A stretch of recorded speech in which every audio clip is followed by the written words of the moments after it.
Hello दोस्तों, नमस्कार। एक बार पुनः स्वागत है आप लोगों का अपने यूट्यूब चैनल अभियान बायोलॉजी क्लासेज में। आज हमारा ये ब्रायोफाइटा का दूसरा लेक्चर है। कल जहाँ तक हमने पढ़ा था उसके आगे से आज हम लोग देखेंगे। तो कल हम लोगों ने लास्ट में पढ़ा था राइजोइड्स और आज हम लोग अब चर्चा करेंगे स्केल्स पर। तो यहाँ पर देखिए, स्केल्स जो हैं ये रिक्सिया और मार्केंसिया में पाए जाते हैं और जो स्केल्स होते हैं ये मल्टी सेलुलर होते हैं। तो यहाँ से ही क्वेश्चन बन जाता है, ये काफ़ी इम्पॉर्टेंट है कि मार्केंसिया में पाए जाने वाले स्केल्स कैसे होते हैं, यूनिसेलुलर होते हैं या फिर मल्टी सेलुलर होते हैं। तो यहाँ से इसका जवाब हो जाएगा कि ये मल्टी सेलुलर होते हैं। इसके बाद अगर हम रिक्सिया की बात करें तो रिक्सिया में जो स्केल्स होते हैं ये केवल सिंगल रो में अरेंज होते हैं। अगर इस प्रकार से थैलस देखा जाए रिक्सिया का, तो यहाँ पर जो मिडरिब होती है, मध्य पोजीशन होती है, इस मध्य पोजीशन पर यहाँ पर स्केल्स पाए जाते हैं, केवल एक रो में मौजूद होते हैं। जबकि मार्केंसिया की बात करें तो मार्केंसिया में यहाँ पर जो स्केल्स होते हैं ये दो रो में अरेंज होते हैं। तो ये पॉइंट भी यहाँ पर इम्पॉर्टेंट है कि रिक्सिया में जो स्केल्स होंगे वो केवल सिंगल लाइन में अरेंज होते हैं, जबकि मार्केंसिया में जो स्केल्स होते हैं ये दो लाइन में अरेंज होते हैं। इनमें से जो इनर रो होती है उसके जो स्केल्स होते हैं वो एपेंडिकेट होते हैं और जो आउटर रो होते हैं उसका जो स्केल्स होगा वो लिगुलेट स्केल्स होता है। तो मार्केंसिया में यहाँ पर दो टाइप का स्केल्स पाया जाता है, एपेंडिकेट स्केल और लिगुलेट स्केल। एपेंडिकेट स्केल उसके मार्केंसिया के इनर रो में होता है, जबकि लिगुलेट स्केल्स मार्केंसिया के आउटर रो में होता है। तो ये पॉइंट भी यहाँ से इम्पॉर्टेंट है। इसके बाद यहाँ पर देखिए कि जो गैमेटोफाइट होता है लिवरवर्ट्स का, वो दो पार्ट में डिवाइड होता है। ऊपर का रीजन वो फोटोसिंथेटिक जोन होता है, उसमें क्लोरोफिलस सेल्स पाई जाती हैं जो कि भोजन निर्माण का कार्य करती हैं। जबकि जो लोअर रीजन होता है वो स्टोरेज जोन होता है, वहाँ पर जो भोजन निर्मित है अपर जोन में उसका संग्रह करने का कार्य करती हैं। तो वही यहाँ पे लिखा है कि जो लिवरवर्ट्स का गैमेटोफाइट होता है वो दो रीजन में डिफ्रेंशिएट होता है। अपर रीजन फोटोसिंथेसिस का कार्य करता है और लोअर रीजन जो होता है वो भोजन के स्टोरेज का कार्य करता है। एक यहाँ से इम्पॉर्टेंट पॉइंट और है कि मार्केंसिया में जो फोटोसिंथेटिक पार्ट होता है उसमें एयर चैम्बर्स पाए जाते हैं। ये क्वेश्चन पूछा जाएगा कि यहाँ पर किसके थैलस में एयर चैम्बर्स मौजूद होते हैं। तो इसका जवाब होगा मार्केंसिया के फोटोसिंथेटिक रीजन में मौजूद होते हैं। यहाँ पर देखिए पीलिया और एंथोसिरास, इनका जो थैलस होता है वो अनडिफ्रेंशिएटेड होता है, अर्थात इनमें जो टिश्यू होते हैं वो यूनिफॉर्म होते हैं, एक समान टिश्यू पाए जाते हैं। तो वही यहाँ पे आपने देखा कि रिक्सिया और मार्केंसिया, इनका जो थैलस होगा ये फोटोसिंथेटिक जोन और स्टोरेज जोन में डिवाइड होता है, लेकिन पीलिया और एंथोसिरास का जो थैलस होता है इनमें इस प्रकार का कोई डिवाइडेशन नहीं होता है, बल्कि पूरा का पूरा थैलस एक ही प्रकार के टिश्यू का बना हुआ होता है। वहाँ पर फोटोसिंथेटिक और स्टोरेज रीजन जैसी कोई चीज़ें नहीं देखने को मिलती हैं। एंथोसिरास के थैलस में जो क्लोरोप्लास्ट होता है उस क्लोरोप्लास्ट में पायरेनाइड्स भी पाए जाते हैं। तो यहाँ पर ये पॉइंट भी इम्पॉर्टेंट है कि एंथोसिरास के क्लोरोप्लास्ट में पायरेनाइड्स मौजूद होते हैं। एंथोसिरास के यहाँ पर जो मध्य पार्ट होता है उसमें ढेर सारे कैविटीज पाई जाती हैं, उस कैविटीज में ब्लू ग्रीन एल्गी नीले हरे शैवाल पाए जाते हैं, जिसमें नास्टाक और एनाबिना प्रमुख है। तो ये पॉइंट यहाँ से इम्पॉर्टेंट है। पूछा जाता है कि इनमें से किसके थैलस में ब्लू ग्रीन एल्गी पाए जाते हैं, तो जवाब होगा एंथोसिरास में। इसके बाद हम ब्रायोफाइटा में सेक्स आर्गन्स की बात करें तो सेक्स आर्गन्स मल्टी सेलुलर होते हैं, बहुकोशिकीय होते हैं और जैकेटेड होते हैं, अर्थात सेक्स आर्गन्स के ऊपर जैकेट सेल्स पाई जाती हैं। इसमें जो मेल सेक्स आर्गन्स होता है उसे हम एंथ्रीडियम के नाम से जानते हैं। एंथ्रीडियम स्टाक्ड होता है, अर्थात उसमें स्टाक सेल या वृंत पाया जाता है। ग्लोबोज आकार में ये कुछ कुछ गोलाकार सा दिखता है और इसके चारों तरफ स्टेराइल जैकेट पाया जाता है। आगे इसका फिगर बनाकर भी समझाया जाएगा कि इसका जो मेल सेक्स आर्गन्स होता है वो कैसा होता है, वृंत युक्त होता है, गोलाकार होता है और इसके चारों तरफ स्टेराइल जैकेट सेल्स पाई जाती हैं। इसके अंदर जो सेल्स होती हैं, जो फर्टाइल सेल्स होती हैं, उन्हें एंड्रोसाइट्स कहते हैं और यही एंड्रोसाइट्स डिफरेंशिएट होकर के एंथ्रोजॉइड्स बना लेती हैं। अब क्वेश्चन यहाँ से इम्पॉर्टेंट है। पूछा जाता है कि ब्रायोफाइटा में जो एंथ्रोजॉइड बनते हैं वो कैसे होते हैं, बाइफ्लैजिलेटेड होते हैं या फिर मल्टीफ्लैजिलेटेड होते हैं। तो यहाँ पर देखिए लिखा है कि इनका जो एंथ्रोजॉइड्स होता है वो बाइफ्लैजिलेटेड होता है और जो फ्लैजिला होता है वो व्हिपलेस टाइप का होता है। हमने आपको जब बैक्टीरिया पढ़ाया था तो वहाँ पर बताया था कि फ्लैजिला दो टाइप का होता है। अगर ये चिकना है तो इसे व्हिपलेस कहते हैं और अगर इसके ऊपर रोम मौजूद है तो इसे टिंसल फ्लैजिला कहा जाता है। तो यहाँ पर देखिए जो एंथ्रोजॉइड्स में फ्लैजिला पाए जाते हैं वो व्हिपलेस टाइप के होते हैं।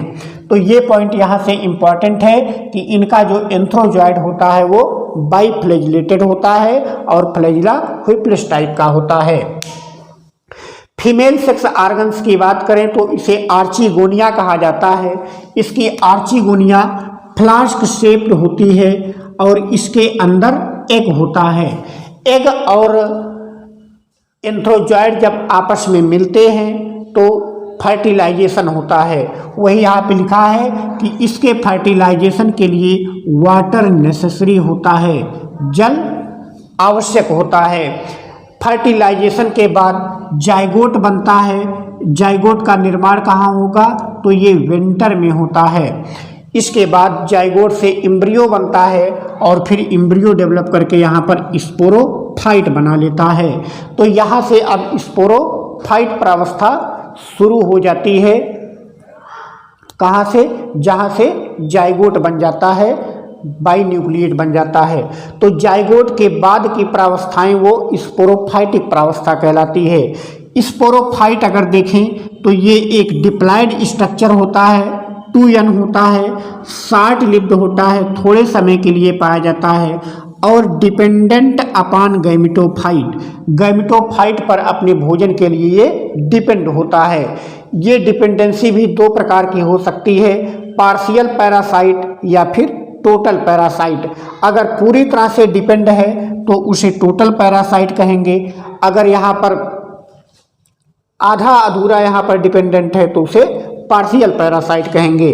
तो हार्नवर्स और मासेज, अर्थात कह सकते हैं कि जो उच्च कोट के ब्रायोफाइट्स होते हैं उनमें पार्शियल पैरासाइट होते हैं और जो लोअर ग्रेड के ब्रायोफाइट्स होते हैं जिनमें लिवर सोर्स आते हैं तो इसमें टोटल पैरासाइट होते हैं।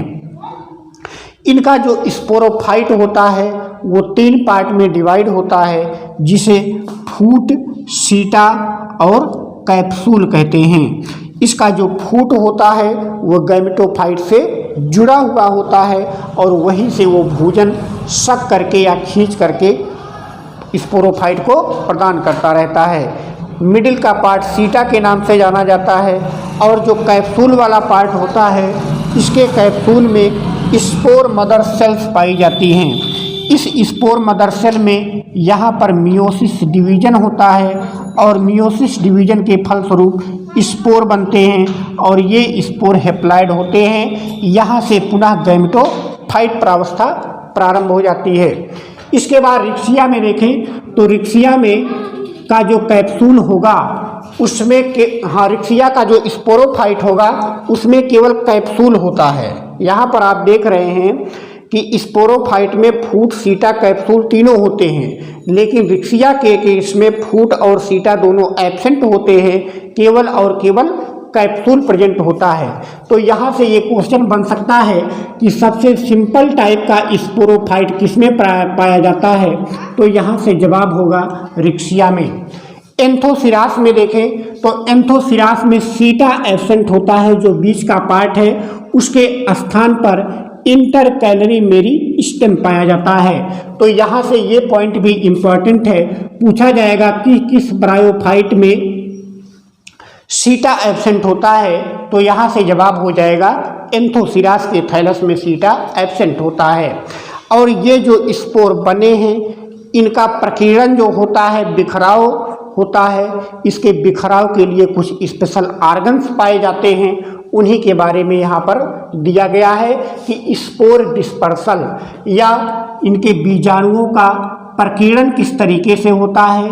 तो लिवरवर्ट में अगर देखें तो उसके लिए यहाँ पर इलेटर्स पाए जाते हैं, खासकर मार्केंसिया में इलेटर्स पाए जाते हैं। ये इलेटर्स हाइग्रोस्कोपिक नेचर के होते हैं। ये पॉइंट यहाँ से इम्पॉर्टेंट है, पूछा जाता है कि इनमें से कौन सा ऐसा अंग है जो कि हाइग्रोस्कोपिक होता है, अर्थात वातावरण से नमी सोख करके फूल जाता है, तो वो इलेटर्स होते हैं। तो elaters are hygroscopic in nature which help in spore dispersion, जो कि बीजाणुओं के प्रकीर्णन में मदद करते हैं। कुछ ऐसे ब्रायोफाइट्स हैं जिनमें इलेटर्स ना पाए जा करके इलेटर्स की तरह ही कुछ स्पेशल संरचनाएं अलग से पाई जाती हैं, जिन्हें इलेटोफोर्स कहते हैं। तो बेसल इलेटोफोर्स पाए जाते हैं पीलिया में, और टर्मिनल इलेटोफोर्स पाए जाते हैं रिकार्डिया में। यहाँ पर ध्यान रखिएगा, ये रिक्सिया नहीं है। रिकार्डिया में टर्मिनल इलेटोफोर्स पाए जाते हैं और पीलिया में इलेटोफोर्स बेसल होते हैं। इसके बाद हार्नवर्ड्स में स्यूडो इलेटर्स पाए जाते हैं। तो यहाँ से क्वेश्चन ये बनेगा, ये पॉइंट यहाँ से इम्पॉर्टेंट है, पूछा जाएगा कि इनमें से किस ब्रायोफाइट में स्यूडो इलेटर्स मौजूद होता है, तो इसका जवाब हो जाएगा हार्नवर्ड, या अगर एग्जाम्पल है तो एंथोसिरास हो जाएगा। मासेज में क्या होता है, वहाँ पर पेरिस्टोमियल टीथ पाए जाते हैं जो कि हाइग्रोस्कोपिक नेचर के होते हैं। यहाँ पर दो तरीका है, एयर गन मैकेनिज्म से किसमें स्पोर डिस्पर्सल होता है, तो वो स्फैगनम में होता है, और सेंसर मैकेनिज्म से किसमें होता है, तो वो पॉलीट्राइकम में होता है। तो यहाँ से ये दोनों पॉइंट इम्पॉर्टेंट हैं। ये पूछा जाता है कि इनमें से किस ब्रायोफाइट में एयर गन मेथड से स्पोर का डिस्पर्सल होता है, तो जवाब हो जाएगा स्फैगनम में। इसके बाद अगला पॉइंट है जर्मिनेशन ऑफ स्पोर, जो बीजाणु है इनका अंकुरण कैसे होता है, तो लिवरवर्ट और हार्नवर्ट में डायरेक्ट स्पोर जर्मिनेट करके गैमेटोफाइट प्लांट बना देता है, जबकि मासेज में क्या है, स्पोर जर्मिनेट करके पहले एक प्राइमरी स्ट्रक्चर बनाता है जिसे प्रोटोनिमा कहते हैं, और फिर प्रोटोनिमा डेवलप करके एक मेन गैमेटोफाइट प्लांट बॉडी बनाता है। तो यहाँ पर देखिए क्या क्या पॉइंट यहाँ से इम्पॉर्टेंट है। पहला तो ये पूछा जाता है कि इनमें से स्केल्स किसमें मौजूद होता है, तो मार्केंसिया में स्केल्स पाया जाता है। ये स्केल्स मल्टी सेलुलर होते हैं नेचर में। मार्केंसिया में 2 रो में अरेंज होते हैं और रिक्सिया में सिंगल रो में अरेंज होते हैं। इसके बाद यहाँ से जो पूछा जाता है एयर चैम्बर, ध्यान रखिएगा कि मार्केंसिया के फोटोसिंथेटिक रीजन में एयर चैम्बर्स पाए जाते हैं। इसके बाद यहाँ से ये पॉइंट इम्पॉर्टेंट है, पूछा जाएगा कि किस ब्रायोफाइट के थैलस में ब्लू ग्रीन एल्गी पाए जाते हैं, तो इसका जवाब हो जाएगा एंथोसिरास में। इसके बाद यहाँ से पॉइंट इम्पॉर्टेंट है, पूछा जाता है कि ब्रायोफाइटा में जो एंथ्रोजॉइड्स बनते हैं वो कैसे होते हैं, तो वो बाई फ्लैजिलेटेड होते हैं। इसके बाद यहाँ से इम्पॉर्टेंट है स्पोरोफाइट से, हाँ वाटर इज नेसेसरी। यहाँ पर पूछा जाता है कि यहाँ पर किसके फर्टिलाइजेशन में जल आवश्यक होता है, तो यहाँ पर भी ब्रायोफाइट्स इसका आंसर हो जाएगा। इसके बाद यहाँ क्वेश्चन बनता है स्पोरोफाइट से। स्पोरोफाइट में जो होता है फूट, सीटा और कैप्सूल में डिवाइड होता है। इसका फूट वाला रीजन गैमेटोफाइट से यहाँ पर जुड़ा हुआ होता है। इसके बाद जो क्वेश्चन बनेगा वो यहाँ से बनेगा स्पोर डिस्पर्सल से। पूछा जाएगा कि इलेटर्स किस में पाए जाते हैं, तो इसका जवाब होगा मार्केंसिया में। ये इलेटर्स होते कैसे हैं, तो ये मल्टी सेलुलर होते हैं, हाइग्रोस्कोपिक नेचर के होते हैं। इसके बाद पूछा जा सकता है इलेक्ट्रोफोर्स किस में पाया जाएगा, तो ये पीलिया और रिकार्डिया में होते हैं। इसके बाद स्यूडो इलेटर्स इंपॉर्टेंट है, ये हार्नबर्ट में होता है। मासेज में क्या पाया जाता है स्पोर डिस्पर्सल के लिए, तो मासेज में पेरिस्टोमियल टीथ होता है। और दो यहाँ पर मैकेनिज्म हैं, एक एयरगन मैकेनिज्म स्फैग्नम में और सेंसर मैकेनिज्म पॉलीट्राइकम में। तो ये यहाँ से इम्पॉर्टेंट पॉइंट थे। आज के वीडियो में बस इतना ही। तब तक के लिए नमस्कार। वीडियो को ज़्यादा से ज़्यादा लाइक, सब्सक्राइब और शेयर करते रहिए। धन्यवाद।